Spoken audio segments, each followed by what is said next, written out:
I'm going to show you some excellent foot and leg strengthening drills that I got from a coach called Eric Orton. He has a book called The Cool Impossible, which is interesting if you are a runner. I would check that out.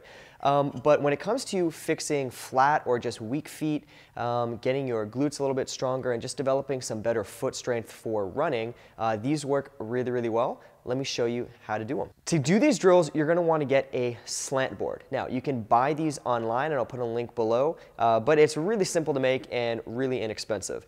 The top part is just a 5-inch square. This is just a 1 1/4 inch kind of rectangle.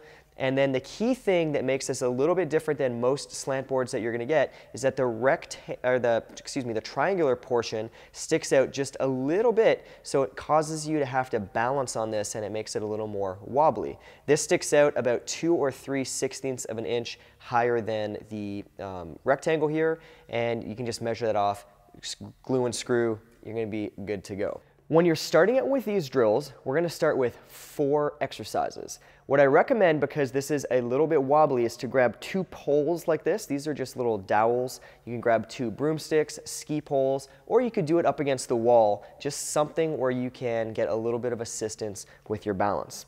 The first position that I'm going to do is like so. I'm standing on the board with the slant sort of facing toward my heel. And what I'm going to do is push through my leg, lift my heel as high as possible. I'm going to put a little bit of extra weight on the ball of my big toe. So I'm pushing my big toe into the block. My knee is totally straight, and I'm squeezing my bum. I also want to make sure that my hips are level, so my hip doesn't drop out or hike up too much, but they're nice and square. If you do this in front of a mirror, it's very easy to check that. At first, all we're going to do is just hold this position, focusing on those key points for as long as possible until you get too much fatigue and you kind of drop off.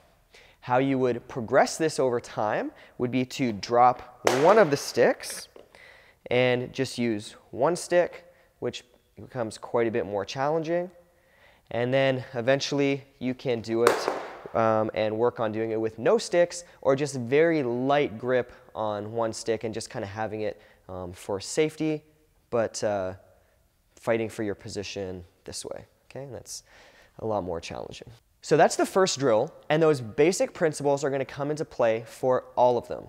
The next one that we're going to do is just change the angle of the slant board this way, so it's sort of a downhill slope from the outside to the inside of your foot.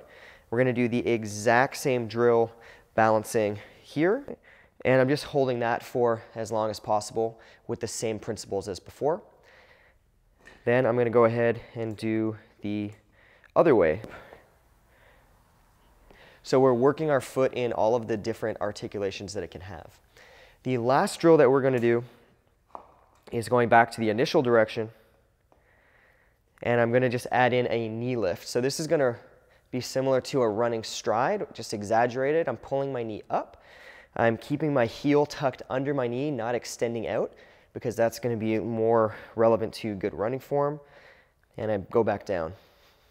Come back up, hold for a second, come back down.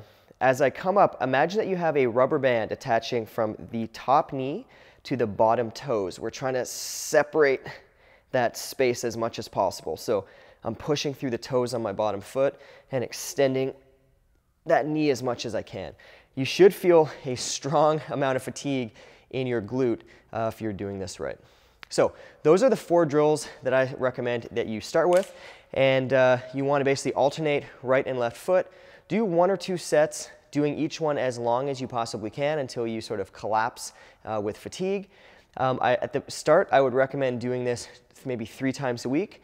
As you get better and better, you can do it potentially every day, but you want to take your time at first so the structures of your foot don't get too stressed out and too stiff.